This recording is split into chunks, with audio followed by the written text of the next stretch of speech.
Yo, what's up mga idol, at ito na naman ang bagong araw natin. At nandito nga ako ngayon sa may Quiapo at nagsimba nga ako dito at napakaraming ang mga nagsisimba ngayon mga idol. Hindi na nga rin ako pumasok sa loob kasi nga napakarami at siksikan na nga yung mga tao doon. Kaya dito na lang ako sa labas. Tapos ko nga magsimba, diretso na nga ako sa may ugbo at para nga naman mapuntahan ko na nga yung mga food trip doon.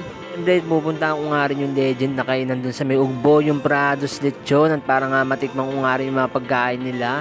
At ito nga mga idol, nakarating na nga pala ako dito sa may Divisoria. Dito nga pala ako sasakay na papuntang Ugbo. Tamang lakad na nga muna ako at hinahanap ko nga yung sakay na papuntang Velasquez Street. At ito nga, nakasakay na nga ako ng jeep mga idol papuntang Ugbo. At nakarating na nga pala ako dito sa may Ugbo mga idol. At syempre, dediretso na nga tayo dun kay Prados Lechon at para nga matikman ko nga yung pagkain nila. Yung mga pagkain nila dito, napakabango talaga. Siguradong mabubusog ka rito kapag napadayo ka sa may ugbo.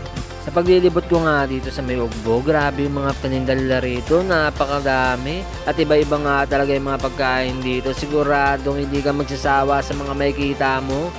At habang naglalakad nga ako mga idol, nakaramdam na nga ako ng gutom. Kaya nagtanong-tanong na nga ako dito kung saan nakapwesto yung Prados Lechon. Ito nga mga idol, meron nga nagsabi sa akin na pasukin ko lang daw tong iskinita na to. At ito nga mga idol, nakarating na nga ako dito kala Prados Lechon. At ito nga yung mga price list ng pagkain nila. At tignan nyo naman yung mga pagkain nila rito. Napaka-solid naman talaga mga idol. Lalakad ka pa nga lang doon sa may skinitan, maamin mo na nga yung mga pagkain nila. At ito nga mga idol, umorder na nga ako dito na lechong kawali nila. At lalagyan niya ni ate ng sauce yan at para mas lalo pang sumarap. At may kasama na ng kanin yan.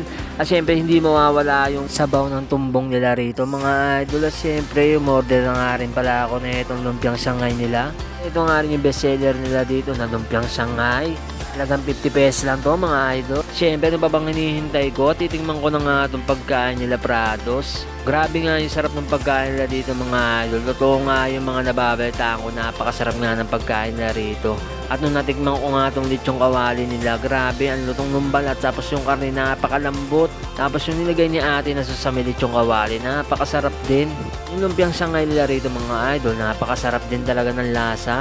Yung tipong masasabi mo talagang hindi tinipid sa ingredients. Yung sabaw ng tumbong nila rito mga idol, napakasarap din. Sigurado talaga mapaparami na naman yung kain ko rito. Habang tumatagal na nga rin mga idol, dumadami na nga yung mga dumadayo dito kanila Prados. At ito nga mga idol, napakarami na nga mga tao dito at ganun nga kasikat dito sila Prados sa Ugbo. Kapag napadayo kayo dito sa Ugbo, puntahan nyo nga rin to kila Prados at siguradong hindi kayo magsisisi sa kakainin nyo. Maraming salamat sa pagtambay at panonood nyo sa video ko mga idol. Maraming salamat.